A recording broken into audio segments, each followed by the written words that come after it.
Fala galera da GeoFight, aqui quem fala é Gaspar Bruno, diretamente do Rio de Janeiro, e a convidada de hoje é Cisalina Grace, neta de Carlos Grace, filha de Carla Grace, prima de Kira Grace, nas horas vagas montanhista. É isso mesmo, Cisalina? Seja bem-vinda. Muito obrigada pela apresentação. Horas vagas é difícil, né? Porque coloca a hora nisso, mas a gente está sempre explorando um novo desafio, com certeza.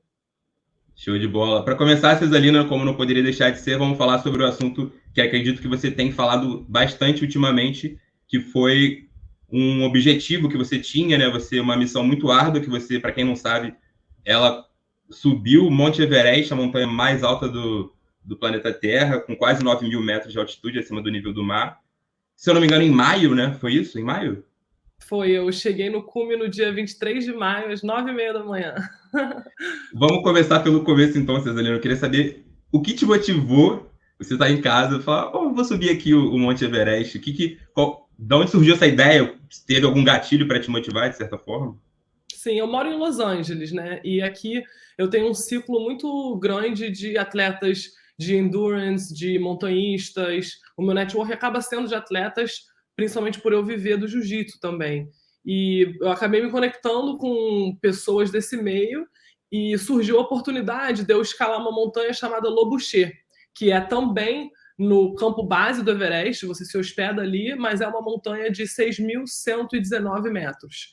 E eu fui oferecida esse cume um pouco menor e eu comecei a treinar para ele, na verdade. Né? Eu procurei um treinador específico para montanhismo na época, até porque eu tinha pouco tempo. Né? Quando esse convite surgiu em janeiro, eu tinha 7 semanas para me preparar.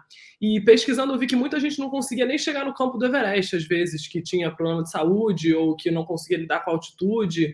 E eu comecei a entender que isso era um mundo completamente diferente. E eu comecei a me preparar, e nesse processo de me preparar, começou a entrar um pouco a mentalidade do jiu-jitsu, de estar aberta a desafios, mas alguma coisa em mim não conseguia aceitar que eu ia estar no campo base do Everest e eu ia subir essa montanha menor em vez de subir o Everest. Então, no meio do processo do treinamento, eu lembro na 4ª semana do meu camp, né, eu conversei com o meu treinador e eu perguntei para ele, eu falei, eu só tenho uma pergunta para te fazer. Você acha que se eu subir o Everest eu vou morrer? E ele falou para mim, na verdade eu tô te treinando pro Everest desde o primeiro dia desse camp. E aí Caramba. eu nem dormi aquela noite, eu falei, meu Deus, será que eu vou conseguir fazer isso? Será que é muita loucura? E aí você se questiona sobre tudo, né? Mas o importante, assim, que eu acho que o jiu-jitsu me ajudou também muito nesse processo, é de você ser brutalmente realista consigo mesmo, aonde eu estou, né? A gente ser transparente com o nível de experiência que a gente tem e comparado ao nível de experiência proporcional, ele tem que ser o nível de esforço, né? Então, assim, a minha falta de experiência fez com que eu fizesse um esforço muito maior na preparação. Eu entrei em contato com montanhistas que já tinham escalado Everest, que escalam há mais de 20 anos. Eu fiz tudo que estava ao meu alcance para conseguir tornar esse sonho realidade e aconteceu. Antes de falar um pouco sobre, em detalhes sobre essa preparação, só para esclarecer então, você foi direto para o Everest ou acabou escalando primeiro aquela um pouco menor? Foi direto? Eu fui direto para o Everest. O Everest foi a minha primeira montanha. Eu tomei a decisão de lei que quando eu saísse da minha casa eu ia escalar o Everest e, e eu ia fazer tudo o que fosse possível e necessário para que aquilo acontecesse. Então, realmente, esse é o primeiro passo que eu dei na minha vida. A primeira neve que eu pisei foi a neve do Everest, foi entrando ali na cascata do Cumbo, que o pessoal fala, para ir para o campo 1. Então, realmente foi uma experiência muito única. De todos esses montanhistas que eu conversei, né, eu não tinha conhecido ninguém que tinha escalado o Everest pela primeira vez. Tiveram pessoas que me apoiaram, tiveram diversas pessoas que tentaram me desencorajar ou me alertar. E nesse processo a gente tem que ir sentindo muito internamente como está a nossa constituição e a nossa vontade e a nossa razão para fazer o que a gente está fazendo. Né? Acho que a nossa motivação e a nossa intenção de escolher qualquer desafio é o principal para não se perder no caminho. É, porque até foi uma experiência bastante perigosa, né, Cesalina? Então, acredito que você se preparou muito bem para isso. E me chamou a atenção que você falou no início da entrevista, na 4ª semana de camp. Eu queria saber um pouco como é que foi esse camp, como é que você se preparou fisicamente e também mentalmente, né? Porque eu acredito que deve ser um desafio mental diário ali na escalada. Quanto tempo durou esse camp, essa preparação? Se você puder detalhar também algumas das atividades, tanto físicas quanto psicológicas, que você foi submetida, né?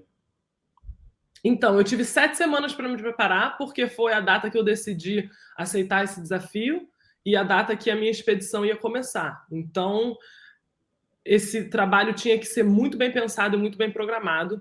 Eu, como te falei, convivi aqui com muitos atletas e tinha um atleta que eu assisti no podcast do Joe Rogan, ele tinha quebrado vários recordes mundiais, o nome dele é Colin O'Brady, e eu fui ver quem era o treinador dele, ele falou muito do treinador e do processo dele, eu fui pesquisar quem era, e o nome dele é Mike McCassell.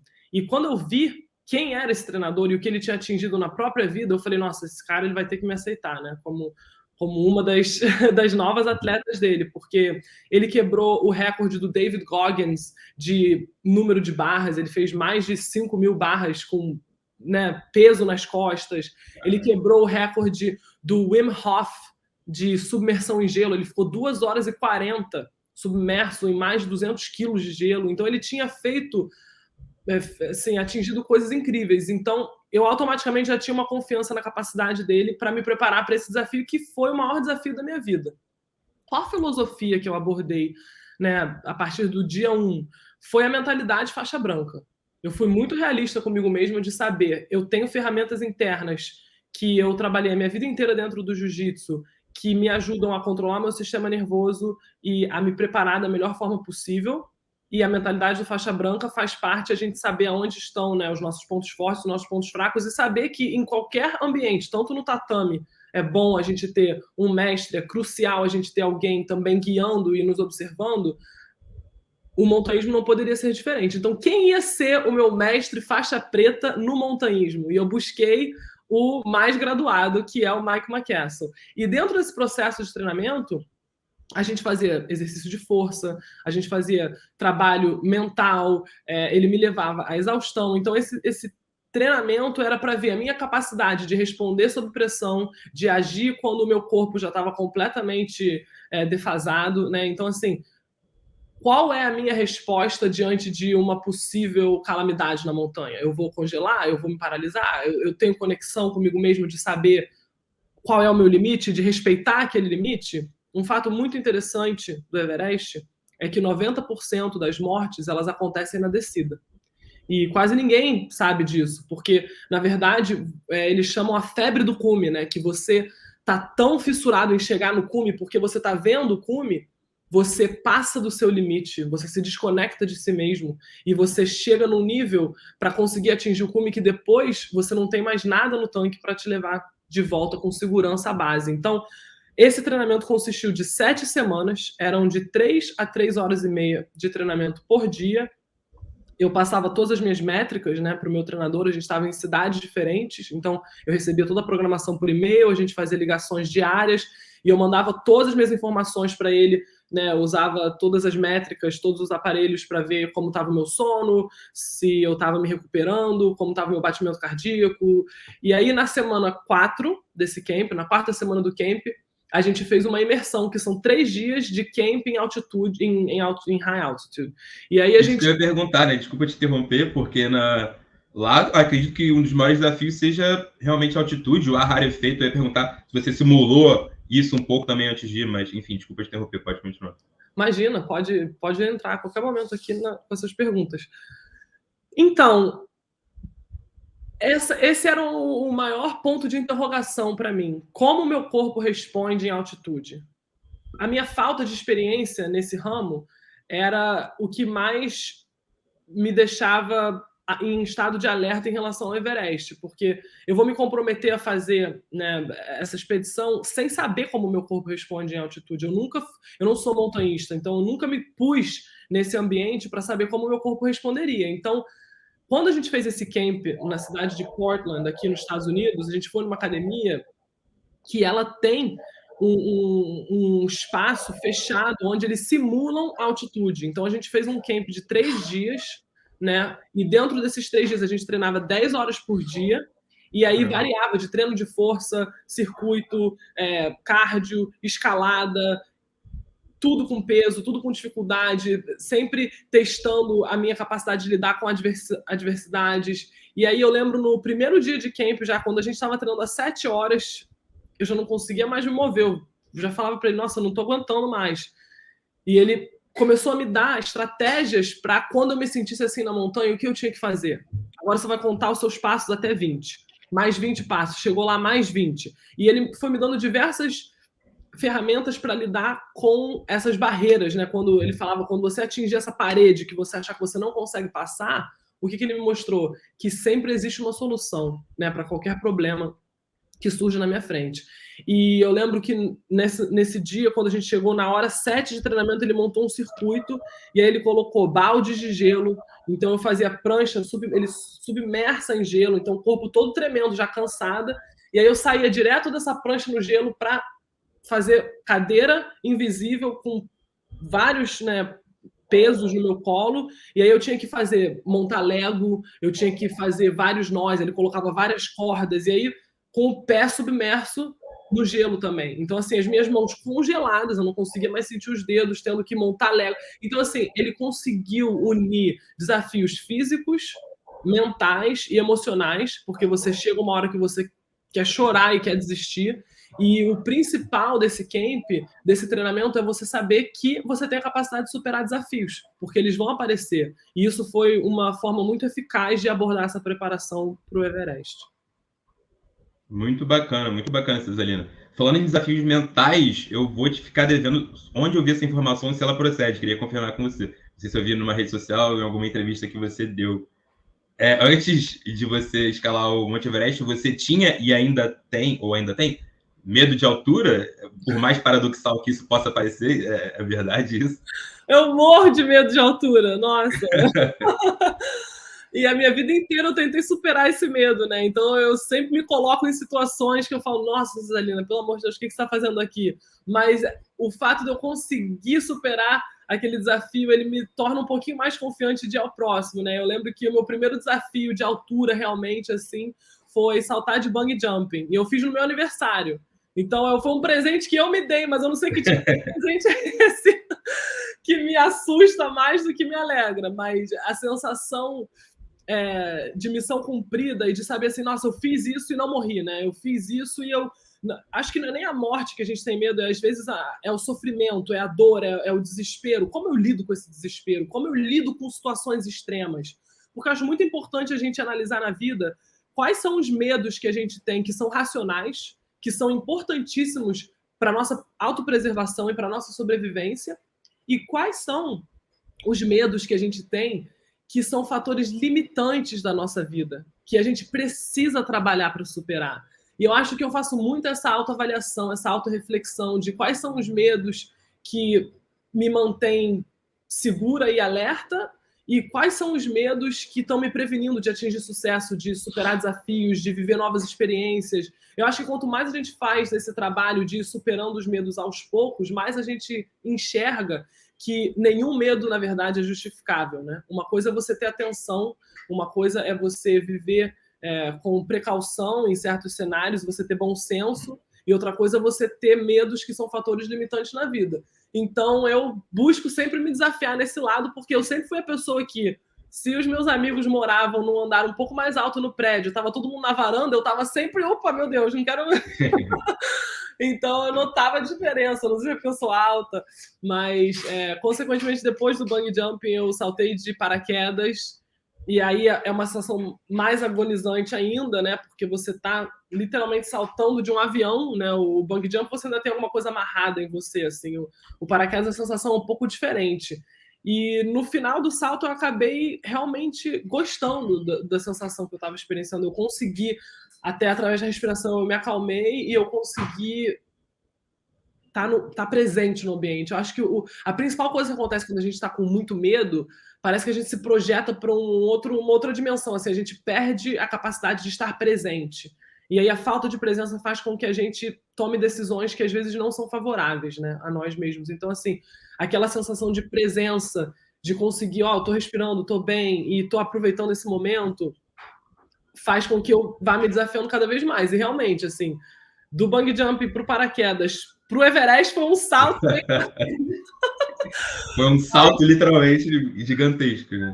E eu tive muito medo lá em alguns momentos, assim, que a minha principal ferramenta para esses momentos, para eu não entrar no estado de pânico, foi a respiração. Eu voltava para minha respiração na hora, porque você tem que continuar se movendo. né? Então, assim, uma parte muito difícil é quando você está nessa cascata do Khumbu. A cascata é uma geleira de mais de 5 quilômetros que está em constante movimento, né? Por isso ela é tão perigosa também. E porque essa geleira está em constante movimento, muitas vezes uma geleira fica longe da outra, eles colocam escadas para você cruzar, e a escada só cabe um pé de cada vez. Quando você olha para baixo, são penhascos de 100 metros. E você tem que olhar para baixo, você não tem opção, vou olhar para frente. Você tem que. O interessante do Everest é que ele me forçou a encarar de frente o meu medo de altura. Medo. E foi um desafio, mas eu fiquei muito feliz em poder vivenciar isso e saber que eu não me paralisei, porque a gente sempre tem aquela questão, né? Será que eu me paraliso diante do medo? E o fato de que eu consegui continuar a minha jornada sem paralisar e sem desistir e sem retroceder foi uma sensação assim que me fortalece até hoje. Até hoje essa sensação está presente em mim, sabe?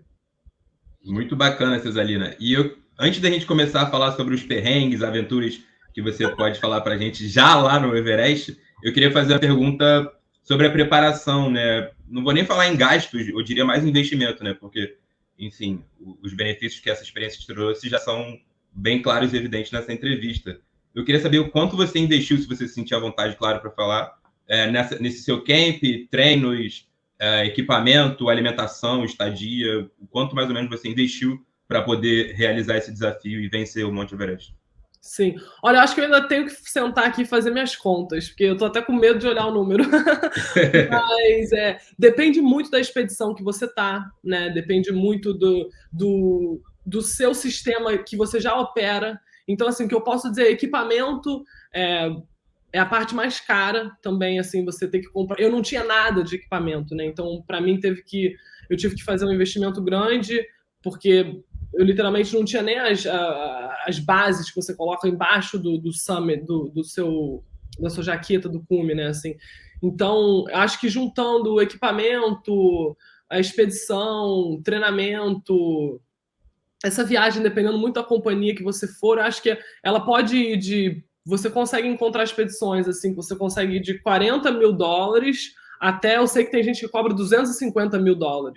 Então varia muito. Eu tentei fazer tudo da forma mais econômica possível, né? Então, assim, o meu treinamento, grande parte do meu treinamento eram só os programas que eu recebia, mas a gente fez esse camp de 3 dias e o resto do treinamento todo eu fiz em casa. Eu fazia muito treino do lado de fora, então eu colocava peso na minha mochila e fazia escalada em montanhas aqui de Los Angeles, subia a escada por várias horas. Então, grande parte do meu treino consumiu mais tempo do que investimento financeiro na parte de treinamento.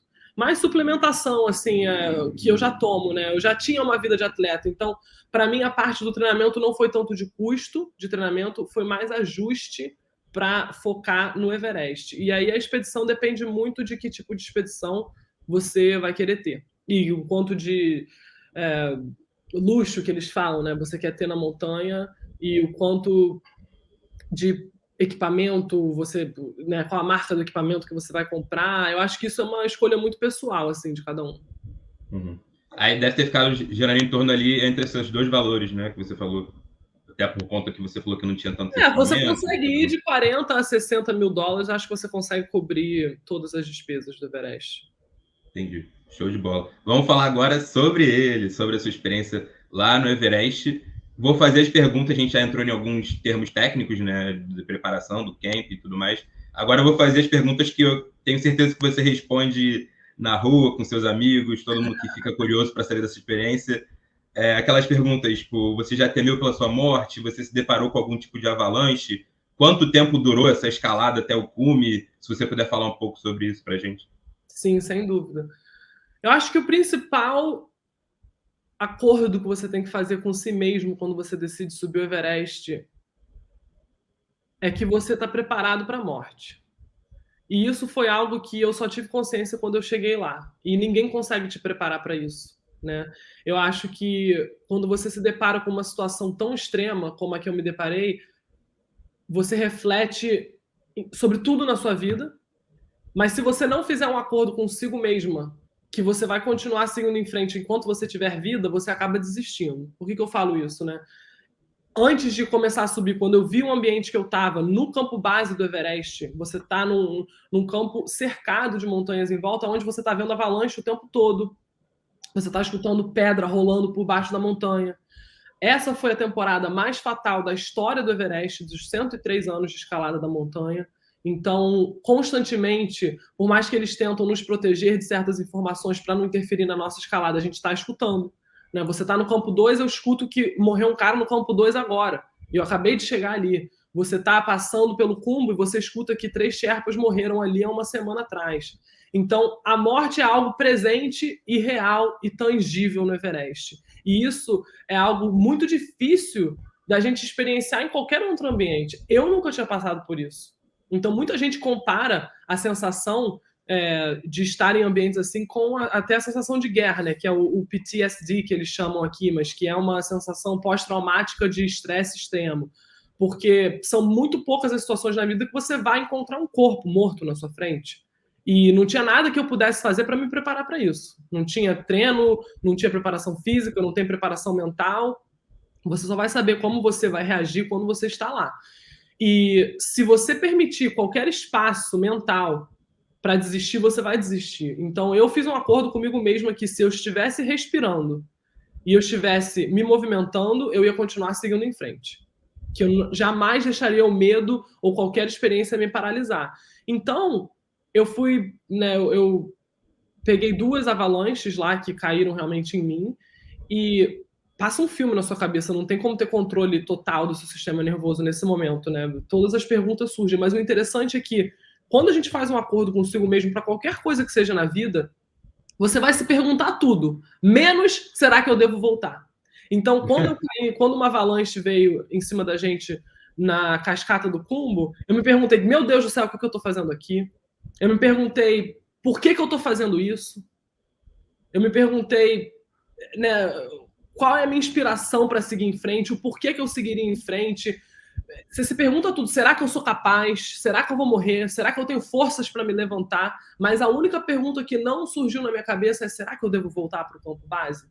Porque se você se permitir essa possibilidade, quando você se depara com uma situação tão extrema, você acaba agarrando essa possibilidade que você se permitiu criar ali na sua mente. Então, eu fiz esse acordo comigo inquestionável. Enquanto eu tiver consciência, enquanto eu estiver respirando, enquanto o meu corpo estiver se movendo, eu vou seguir em frente. Agora, se eu não conseguir me mover, se eu tiver que ser resgatada, se eu desmaiar por falta de ar ou alguma coisa e me tirarem daqui, tudo bem. Mas a minha escolha vai ser sempre seguir em frente, porque eu estou com saúde. Se eu estou respirando e eu estou com saúde, eu tenho capacidade de tomar essa decisão. Porque é muito imprevisível. Você está num ambiente que você não tem controle nenhum. E quando você se determina a cumprir um objetivo, você se conecta com a montanha de uma forma diferente. Pelo menos para mim, foi a minha experiência. Né? E uma coisa que me impactou muito lá é que o clima mudava toda hora na montanha. A gente colocava os casacos e tirava. Abria o sol e, de repente, do nada entra uma tempestade com ventos fortíssimos e fecha o tempo. E do nada você escuta um barulho e vem uma avalanche. Então você não tem controle nenhum, mas a base da montanha é fortíssima. A base da montanha, ela sustenta qualquer avalanche, qualquer fenda que se abra, ela aguenta qualquer mudança de clima. E eu me lembrei muito da base do jiu-jitsu, né? Porque os fundamentos do jiu-jitsu são o que constituem uma jornada no jiu-jitsu que seja duradoura, é uma jornada que vai ser construtiva. Sem uma base, você nem consegue se desenvolver dentro do esporte. Então, eu ficava muito apegada a isso e eu me apeguei muito aos elementos, realmente. Assim, eu falava, gente, a base, a fundação aqui, né, dessa montanha é muito forte. Então, nada do que acontece em cima abala a base do Everest e eu vou seguir da mesma maneira. A minha base vai ser sólida e nada do que acontecer aqui por cima eu vou deixar que me faça desistir. É uma decisão difícil, né? Exige uma força mental muito grande. E eu atribuo 100% a minha capacidade de tomada de decisão sob estresse, a minha capacidade de decidir seguir em frente, a minha capacidade de análise, de me proteger da melhor forma possível, a habilidade e a força mental que o jiu-jitsu trouxe na minha vida. Muito interessante que você sempre fala nessa situação, por mais que você se depare com situações das mais catastróficas, né? Avalanche, corpos mortos, que você se deparou de pessoas que também tentavam escalar, você falou, tem que seguir em frente, tem que seguir em frente. Apesar de, enfim, chegou a pensar em temer pela sua própria vida e, ao mesmo tempo, pensando no objetivo final. Você já falou até sobre o jiu-jitsu, como ele te ajudou, né? Mas, especificamente, essa chavinha do jiu-jitsu é mais do mindset, da mentalidade de acreditar em si mesmo, de se autodesafiar e meio que romper barreiras? Seria nesse sentido que o jiu-jitsu te ajudou especificamente na escalada? O jiu-jitsu me ajudou com autocontrole, né? Eu acho que a gente toma as piores decisões na nossa vida quando a gente está sob estresse ou sob pressão. Quando você está pressionado, você toma uma decisão impulsiva. Apesar de eu estar num ambiente que eu não tinha controle nenhum sobre os elementos, eu tinha controle sobre a minha resposta. Se eu entrasse em pânico, com certeza eu não ia conseguir seguir em frente, né? E quanto mais alto você está na montanha, mais extremos todos os elementos se tornam. O clima, a temperatura, as tempestades de vento, é aí que você começa a ver mais corpos na montanha. Então o jiu-jitsu ele me dá tanto a capacidade interna para tomar decisões quando eu estou sob pressão e a capacidade de ignorar os fatores internos que possivelmente poderiam me fazer desistir. Sobre a sua pergunta, eu pensei em algum momento que eu poderia morrer? Com certeza. Não tem como você não pensar. Até porque você está vendo na sua frente que é uma possibilidade. Então, ignorar isso seria uma imaturidade, né? Agora, você deixar com que aquilo te contamine internamente e você acreditar... Se você me perguntar, você acreditou que iria morrer? Não. Em nenhum momento eu acreditei que eu ia morrer. Eu sabia que era uma possibilidade porque a morte estava à minha frente. Mas em nenhum momento acreditei que aquilo ia acontecer comigo. E a minha vontade de viver, o meu instinto de sobrevivência eram a minha maior grandeza, a minha maior, né, riqueza ali dentro da montanha. Porque eu ia fazer de tudo que eu pudesse para estar viva. Só que a gente está falando de uma situação, né, do Monte Everest. Quantas pessoas vão escalar o Monte Everest na vida? Poucas. Mas se você pensa que a nossa sensação, o nosso corpo, as nossas emoções, muitas vezes, elas paralisam a gente em outras situações da vida. Igualmente como me paralisaria no Everest. Por isso que eu atribuo tanto as ferramentas do jiu-jitsu, porque eu vejo que muitas vezes a gente tem o desejo de fazer alguma coisa e no primeiro momento que as coisas não saem da forma que a gente planejou, a gente acaba desistindo. Então o jiu-jitsu ele me deu, né, pessoalmente, essa capacidade de lidar internamente com as minhas emoções e ter autocontrole para tomar decisões que fossem me ajudar a seguir em frente, e ao mesmo tempo ele me deu a capacidade de conseguir manejar as situações externas, pessoas dizendo que eu não ia conseguir, né? Tiveram montanhistas na minha expedição que escalavam há mais de 20 anos que desistiram a menos de 300 metros do cume. Né? Teve um cara na nossa expedição que ele já estava na terceira tentativa dele do Everest, ele já tinha escalado outras montanhas de 8.000 metros, ele não conseguiu chegar ao cume. Então, eu fiquei refletindo sobre isso, o que me diferenciou uma pessoa que nem tinha experiência no montanhismo e essas pessoas com décadas de experiência, por que eu cheguei no cume e eles não chegaram? E eu vi que o meu diferencial é que a filosofia e principalmente os princípios do jiu-jitsu, eles viviam tão fortes dentro de mim que quando você chega num nível aonde o principal elemento que vai fazer com que as pessoas não atinjam o objetivo, ele é mental. Porque chega um ponto que é a sua relação consigo mesma. É realmente o que você falou. Eu acredito que eu posso chegar? Eu não quero nem saber se ninguém aqui acredita. Eu acredito que eu chego lá? Então, se eu acredito, eu vou continuar seguindo em frente. É muito difícil. É muita pressão. Né? E a gente conversou sobre os custos da expedição, tem muito folclore em volta do Everest que dizem, você pagou, te levam lá para cima, você pagou, escalam por você. Assim, quando você tá lá, principalmente essa temporada, tiveram tantas mortes, né? Tiveram 2 brasileiros que estavam escalando a montanha que o Sherpa abandonou eles. Então, assim, quando você chega na zona da morte, quando você está em 8.000 metros, ninguém que já escalou uma montanha, que já esteve na zona da morte, falaria uma coisa dessa, porque você sabe que quando você está lá é cada um por si, tá todo mundo sofrendo, tá todo mundo struggling ali, tá todo mundo no seu limite, né? Então é muito importante que você desenvolva um relacionamento com você mesmo, que você acredita tanto em você que quem tiver do seu lado, o seu guia, vai acreditar em você e vai continuar seguindo em frente também. E aí você, claro, tem esse elemento do trabalho em equipe. A escalada, você tinha me perguntado quanto tempo durou, né? A expedição completa foram 50 dias no meu caso, são quase 7 dias de caminhada, de trilha, de escalada gradual até você chegar no campo base do Everest, né, de Katmandu, que é a capital do Nepal, até o campo base, são quase 7 dias. Aí você tem um tempinho ali de aclimatização, que você fica alguns dias no campo base. Eu me exercitava dentro da minha tenda, tudo com exercício com o peso do corpo, seguindo as recomendações do meu treinador, mas eu me mantive muito ativa. Eu fazia, né, escaladas para outras montanhas, eu fui para a montanha do Pumori High Camp, para estar sempre me desafiando a chegar um pouquinho mais alto. E aí você faz uma rotação na montanha, que você escala do campo base ao campo 1, ao campo 2, aí você chega no campo 3, volta para o campo 2, dorme, e aí volta tudo para o campo base. E aí você descansa por mais 3, 4 dias, se recupera, e aí você vai para a subida do cume novamente. Campo base, campo 1, campo 2, campo 3, campo 4, cume, volta para o campo 2 e volta para o campo base. Esse foi o meu itinerário. A maioria das pessoas fazem 2 rotações na montanha e depois fazem a tentativa ao cume. Eu fiz uma rotação só, meu corpo respondeu muito bem e eu atribuo a minha adaptação à atitude 100% à respiração.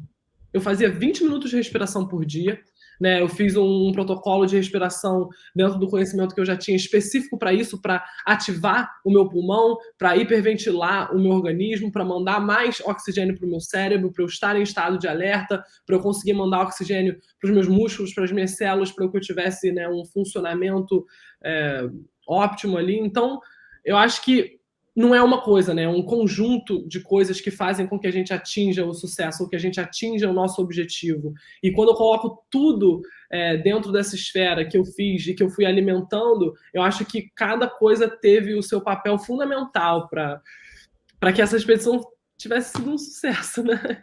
Graças a Deus eu voltei em segurança e com um dos melhores momentos e experiências da minha vida.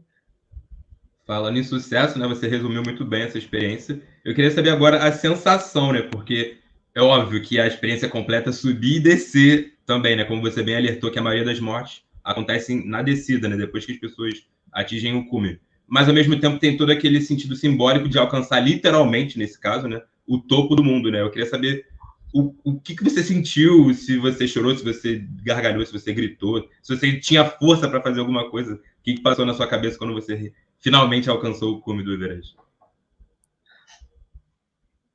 Foi um sonho, né? Assim, eu falo muito da postura da campeã, eu fiz a postura da campeã no topo e eu me senti a maior campeã desse mundo, né? E é uma conquista interna, você celebra consigo mesma, é muito lindo porque é uma celebração de si mesmo. Eu acho que é o maior display assim de amor próprio e de orgulho e de felicidade e de conexão consigo mesmo, que você fala, nossa, eu posso, né? Você não está ali competindo com ninguém, eu não queria chegar mais rápido do que ninguém, você se preocupa assim com o que passa na sua cabeça e se você é a sua melhor amiga, né? Nossa, eu me trouxe até aqui, eu consegui fazer isso, eu consegui atingir esse objetivo. E você se sente... É uma sensação assim de que depois daquilo tudo é possível, né? Eu voltei assim com muito mais coragem para tudo e com uma outra perspectiva de como enfrentar os problemas. Os problemas, eles realmente, assim, eu vejo que eles não são tão grandes quanto a gente imagina. A gente cria um monstro na nossa cabeça que, na verdade, se a gente mudar a nossa perspectiva, tudo muda, né? E eu fiquei 40 minutos no cume. Parecia que eu estava num sonho, eu não queria ir embora.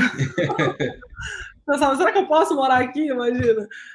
Porque realmente, assim, é difícil de escrever. E eu acho que essas são as melhores experiências na vida, são as que nos faltam palavras, sabe? É uma experiência que vive dentro da gente, que o tempo todo você tem aquelas respostas, assim, aquela sensação que volta em você e fala, nossa, será que isso foi verdade?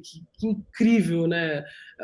A sensação, assim, você vê a curvatura do planeta Terra lá de cima. Foi incrível, eu não acreditava, realmente, assim, é muito alto. É muito alto, né? Você está muito acima das nuvens. Eu olhava as nuvens lá embaixo. Então, eu acho que dá uma sensação da gente como ser humano, do que a gente conseguiu atingir, né? Porque eu só consegui subir o Everest porque eu sei que outras pessoas já subiram na minha frente. Então, eu acho que é quase uma sensação de amor pela humanidade, assim. E eu vejo amor como... Amor é quando um continua o outro, sabe? Eu acho muito lindo isso. E eu tive muito essa sensação, assim, de conexão com a humanidade, de conexão com o universo e conexão comigo mesma. Então, essa sensação de que eu estou no topo da montanha, mas eu não conquistei a montanha, né? Eu me conectei com a montanha, por isso eu consegui chegar até aqui. Então, uma conexão muito forte com o nosso planeta, um orgulho de viver onde a gente vive, uma apreciação muito grande de tudo que esse planeta nos oferece e uma sensação de amor e de conexão, de estar ali continuando a jornada de outras mulheres que escalaram antes de mim e de todas as mulheres que se sentirão inspiradas por eu estar ali, e da humanidade como um todo, né? Os primeiros escaladores a chegarem e tudo que foi feito para a gente hoje em dia ter, né, esse relacionamento que a gente tem, de poder explorar, e ao mesmo tempo aquela sensação de conquista de si mesmo, assim, de saber do que você é capaz. Eu acho muito importante a gente saber do que a gente é capaz na vida. E seja da forma que for, não precisa ser escalando Everest, pode ser... Tem gente que gosta de correr maratona, tem gente que, enfim, que prefere escrever um livro, seja lá o que for, se for um desafio mental, intelectual, emocional, físico, é muito importante que a gente se teste para a gente saber do que eu sou capaz. Essa pergunta ela tem que ser respondida na nossa vida. E só a gente sabe a resposta. Então, para mim, essa foi a resposta, assim, do que eu sou capaz. Foi uma sensação de felicidade e de paz ao mesmo tempo comigo mesma, sabe? É uma alegria muito grande, realmente. Assim, eu queria voltar lá já. Até para fechar esse assunto de escalada montanha, você deu a deixa boa. Eu ia perguntar se você despertou uma paixão, talvez, por escalar, se você vai seguir, se tem como se profissionalizar nisso, se você pretende, ou se você acha que foi algo mais pontual, até afinal de contas, você escalou a maior montanha do mundo, né? Tem muito mais para cima para ir. O que você acha para o futuro, assim? Então, o que foi muito interessante nessa viagem é que ela reforçou mais ainda o meu propósito dentro do jiu-jitsu, porque ficou tão claro para mim a importância do jiu-jitsu nesse desafio da minha vida. E eu ria comigo mesma, porque eu pensava, gente, eu me preparei tanto fisicamente para estar aqui. Eu me preparei tanto para aprender o equipamento. Eu ficava na minha tenda, na minha barraca. Eu pedia para o meu Sherpa me ensinar quais são os nós que eu faço caso eu perca meu equipamento. Caso o meu equipamento de rapel em uma tempestade desapareça, quais são os nós que eu faço na minha própria mão, que eu prendo aqui no meu harness, que eu possa fazer o rapel na montanha. Então, assim, eu ficava na minha barraca de olho fechado, fazendo todos os nós. Aprendi nó para poder fazer o traverse na montanha, se eu precisar descer algum peso. Então, assim, eu me dediquei tanto à parte técnica. E quando eu cheguei na montanha, eu falei, nossa, eu nunca imaginei que o diferencial, que o que realmente ia me levar ao topo seria o jiu-jitsu. Quando eu me deparava com pessoas desistindo, quando eu me deparava com pessoas super experientes falando, tá muito frio, tá muito perigoso, não vale a pena, eu vou descer. Né? Eu cruzei com essa pessoa na minha expedição, ela estava a menos de 200 metros do cume, e ela cruzou comigo desistindo. Eu falo, assim, você até se questiona, será que eu continuo, né? Que loucura isso. Então, eu realmente voltei valorizando muito o jiu-jitsu, reforçou muito o meu propósito dentro desse trabalho que eu faço, porque a minha maior motivação indo, quando essa oportunidade de escalar surgiu, a nossa primeira resposta quando a gente, né, se depara assim, com algo que nos dá medo, é a gente achar uma justificativa. Não, mas eu não tenho como largar minha academia, mas e meus alunos, e as minhas... A gente já pensa assim, pô, não vai ter como fazer. E aí eu pensei, nossa, Cesalina, né, falando comigo mesmo, como que você se coloca na posição de guiar essas meninas, essas mulheres na vida, de compartilhar esse conhecimento e de motivá-las e exigir delas, muitas vezes, né, que elas encarem os próprios medos, que elas vivam com mais coragem, que elas tomem decisões que se desafiam para que elas cresçam, se eu não estou fazendo a mesma coisa. Então, assim, eu só tenho valor ali no tatame e eu só tenho a capacidade de estar exigindo algo delas que eu esteja me disponibilizando a fazer também. Então, eu me senti na obrigação, sinceramente, assim, de aceitar esse desafio. E quando eu voltei, eu sou uma pessoa motivada a desafio. Então, assim, o Everest, ele não estava na minha listinha de sonho de criança, né? Foi uma oportunidade que surgiu e que eu abracei e que eu fiz acontecer. eu não sei se eu escalaria assim o Everest de novo ou outra montanha. Se surgir uma oportunidade para algum desafio, talvez alguma travessia, eu com certeza me prepararei e vou, né, vou com tudo. Então eu não sei qual é o meu próximo desafio, mas com certeza terá e eu estou aberta a isso. Perfeito, Cesarina. Para a gente amarrar um pouco essa conversa que está boa demais, vamos falar sobre o seu trabalho, né? Como você já bem antecipou aí, você trabalha. Inclusive, você falou que você abraçou a mentalidade da faixa branca para poder aprender tudo do zero, né? Eu achei bem interessante essa sua perspectiva. Mas na prática, pode me corrigir se eu estiver errado, você é faixa marrom, dá aula, instrui várias mulheres, jovens, adolescentes, crianças aí nos Estados Unidos com especialidade em defesa pessoal. Queria que você falasse um pouco sobre esse trabalho, o que te levou a trabalhar com esse tipo de jiu-jitsu, digamos assim, talvez não priorizar o lado competitivo e sim o lado da instrutora, da professora. Teve alguma coisa na sua vida que aconteceu que te fez motivar a ir por esse lado? A Kira foi a minha maior inspiração para seguir essa metodologia de uma forma holística do jiu-jitsu, uma forma completa e incluindo psicologia na metodologia, né? Eu tive a sorte de passar muito tempo na academia dela. Toda vez que eu vou para o Brasil, eu faço essa imersão com ela. E eu a vejo como a maior inspiração na forma que ela lida com as ferramentas do jiu-jitsu e passa para o público. Então, eu senti isso, assim, que essa forma dela ensinar, abordando os 5 pilares do jiu-jitsu, né? Ela dá a parte de quedas do jiu-jitsu, ela dá a parte de filosofia do jiu-jitsu, ela dá a parte de defesa pessoal, ela também dá a parte de, né, solo e finalizações, claro, super importante, e ela dá a parte de striking, de golpes traumáticos, de chute, de soco, de cotovelada.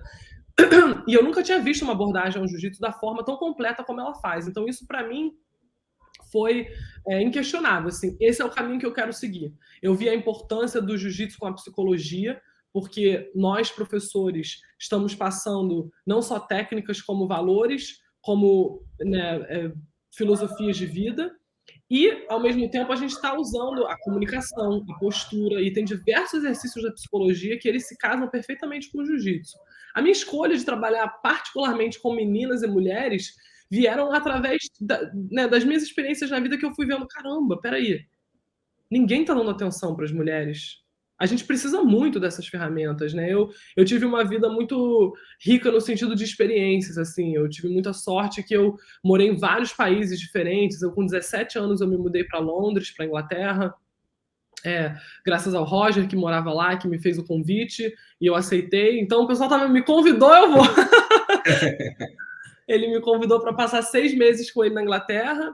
Eu fui, acabei ficando 1 mês com ele, já aluguei apartamento e fiquei por quase 4 anos. E realmente, assim, como uma pessoa muito nova, eu comecei a ver que mulheres passam por várias situações que eu nunca imaginei. E aquilo foi a primeira chave que eu comecei a virar, de enxergar que eu sabia coisas que outras mulheres não sabiam e que, né, talvez a minha história fosse ser bem diferente da delas por causa disso. E quando eu me mudei para os Estados Unidos em 2012, eu abri uma academia de jiu-jitsu com meu irmão e a gente atingia a todo o público, masculino, feminino, adulto, criança, né? Não tinha nenhuma especificação, assim, nenhum nicho. E naquele ambiente eu vi que tinham muito mais mulheres que treinavam porque eu estava ali, e eu comecei a ver a importância de ter uma figura feminina na academia. E eu comecei a fazer aulas de pais e filhos, eu comecei a fortalecer mais esse vínculo, esse elo entre a família, e eu comecei a sentir que tinha um caminho que precisava ser explorado, que talvez não estava tendo tanto foco, porque a maioria das pessoas ainda se preocupava um pouco com o jiu-jitsu esportivo. E para mim foi mais uma escolha de que eu competi quando eu era nova, quando eu era criança, não foi a paixão da minha vida, né? Eu não entrava no tatame com aquela coisa no coração assim, eu preciso me provar contra essa pessoa, eu preciso ser melhor do que ele. Eu sempre entrava no tatame assim com uma sensação de cooperar. Eu gostava muito mais da parte criativa, da parte exploratória, assim, de descobertas e de troca e de diversão, né?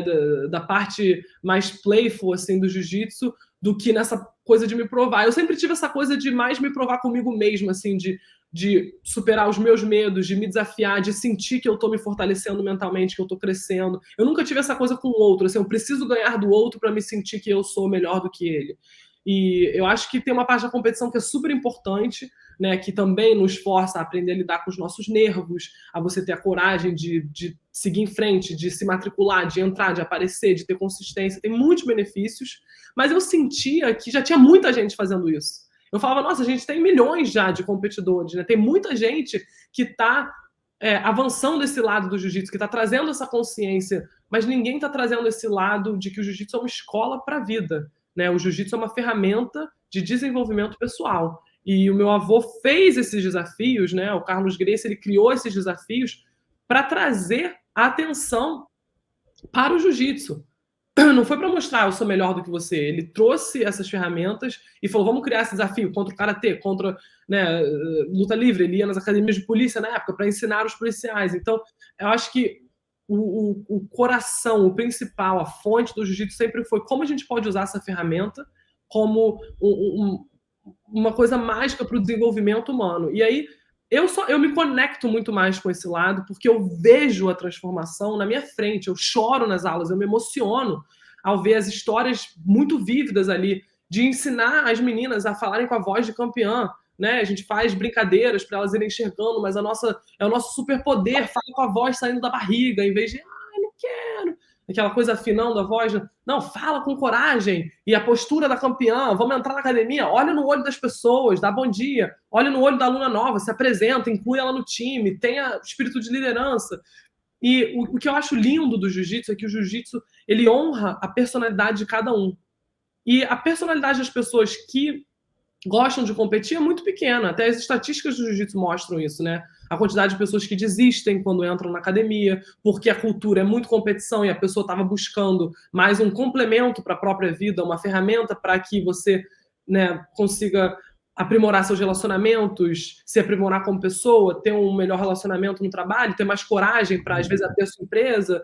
Então, a minha paixão foi mais para esse lado do jiu-jitsu como desenvolvimento pessoal, como uma ferramenta de psicologia e de desenvolvimento, e principalmente focar nesse público que não tem tanta gente focando, por eu ser mulher. Eu quero que as meninas e as mulheres tenham uma referência feminina.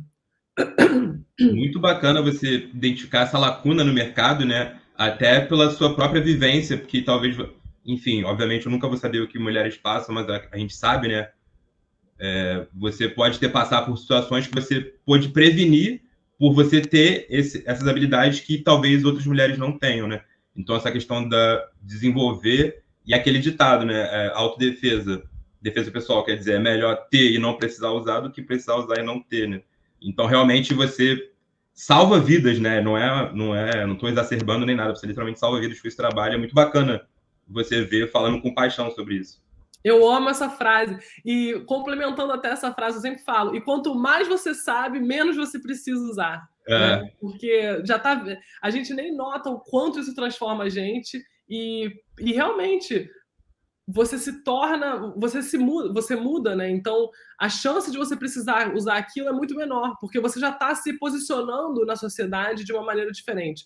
Você já não se vê como vítima, você se posiciona, né, com coragem, e isso já previne tanta coisa. Muito bacana. Cesalina, minha última pergunta, então. Não sei se você já voltou a dar aula desde que você fez a escalada. Se sim, você já notou alguma diferença ou alguma melhora sua como professora ou como instrutora? Porque você já falou que depois dessa experiência você passou a ver tudo de uma forma diferente, os desafios ficaram em perspectivas completamente distintas. Isso também te ajudou a instruir melhor, de encorajar melhor essas mulheres? Acho que eu voltei mais paciente, sem dúvida. Acho que o exercício da coragem, ele também é um exercício da paciência, porque quando a gente se coloca em situações extremas, a gente entende que existe um tempo para a gente lidar com aquilo, existe um processo, e também existe o pós, né? Existe um tempo de você se recuperar, de você absorver tudo o que aconteceu. Então eu voltei sendo um pouco mais gentil comigo mesma e com mais paciência ainda do que eu já tinha, né, com as minhas alunas, de entender que cada uma tem o seu tempo, cada uma tem o seu processo, e o que a gente está aqui é para facilitar, né? Os professores, eles são facilitadores do progresso de cada um. A gente não está aqui para impor, né, a nossa filosofia, a gente está aqui para compartilhar e para servir. Eu acho que parte dessa missão é que a gente sirva com paciência e com cada vez mais compaixão, e eu acho que essa minha jornada do Everest me fez com que eu enxergasse o valor mais profundo ainda da jornada individual de cada um, respeitando sempre as características de cada um e tendo mais paciência e me disponibilizando cada vez mais amorosamente, com compaixão, para cada aluna que eu tenho, né? Eu voltei a dar aula, eu vou lançar o meu site em breve, não sei quando essa entrevista vai sair, mas o meu site novo está sendo feito, cesalina.com, e aí vai ter bastante informação lá sobre tudo, sobre a minha escalada, sobre o meu programa de jiu-jitsu, sobre as minhas palestras. Eu estou tendo muita procura para dar palestra aqui, né? E então vou estar disponibilizando um pouco desse material também. E estou 100% dedicada à jornada do jiu-jitsu agora, assim. Realmente eu voltei com esse propósito mais fortalecido e enraizado dentro de mim, para que as meninas possam subir o Everest delas, né? Eu recebi tantas mensagens das minhas alunas e de mulheres que eu nem conhecia, falando o quanto eu as inspirei, mulheres que falaram, nossa, eu estava pensando em tirar minha própria vida, e acompanhar a sua jornada me trouxe uma motivação que eu não sentia há muito tempo, sabe? E um orgulho, e você me mostrou que tudo é possível e que eu devo me dar mais uma chance. E é muito interessante isso, porque às vezes a gente se preocupa muito em impactar o outro de uma forma ativa na vida do outro, mas a forma que a gente mais impacta as pessoas à nossa volta é através do nosso exemplo. Porque todo mundo sabe o quanto é difícil a gente se expor, o quanto é difícil a gente ser vulnerável, o quanto é difícil a gente tomar uma decisão que a gente sabe que talvez a gente falhe naquele caminho. E quando a gente enxerga o outro fazendo isso, é quase como se a gente também tivesse permissão para falhar, permissão para tentar. E eu acho que quanto mais a gente puder focar no poder do exemplo, em ser a melhor versão de nós mesmos, né? Meio cheesy, assim, é meio bobo, mas é muito verdade. Mais a gente consegue ajudar uns aos outros. E eu sempre falo que esse ciclo é completo, porque esse ciclo de a gente se disponibilizar a viver uma vida de serviço, que é a vida do professor, do instrutor, é uma vida onde a gente está constantemente aprendendo e crescendo. Então, eu voltei mais motivada a passar o meu conhecimento e a aprender cada vez mais e me melhorar, para que o nível, né, do que eu posso oferecer para as minhas alunas também se eleve cada vez mais. Perfeito, não tenho nem mais o que falar. Realmente, muito bacana tudo que você falou, é uma lição de vida, né? E repassar esses conhecimentos é bem nobre. Cesalina, se você quiser mandar um recado final, fica à vontade. Você já falou um pouco sobre o seu trabalho do site, que vem por aí. Onde é que as pessoas podem te achar nas redes sociais para, nesse meio tempo, também saberem mais sobre o seu trabalho, sobre a sua vida? Fica à vontade, espaço é seu. Fechado. O meu Instagram é onde eu sou um pouco mais ativa, assim, que é o Cesa Gracie, CESAGRACIE. E, como eu falei, meu site vai lançar em breve, cesalina.com. E a mensagem é sempre a postura da campeã, né? E do campeão. É o que eu mais amo, assim. Eu acho que tanto para você, se você está num momento que você está tímido, ou se você vai entrevistar alguém, ou se você vai propor uma matéria nova no seu trabalho, né? Algo que você tem interesse em fazer, ou se você vai ter uma conversa difícil com alguém, ou se você quiser usar aquilo toda vez que você sai de casa, eu falo, gente, se tem uma coisa que vocês possam absorver de tudo, é a postura do campeão e da campeã, né? Eu sempre falo assim, pra gente se conectar. Então, vou te convidar a fazer comigo, para você...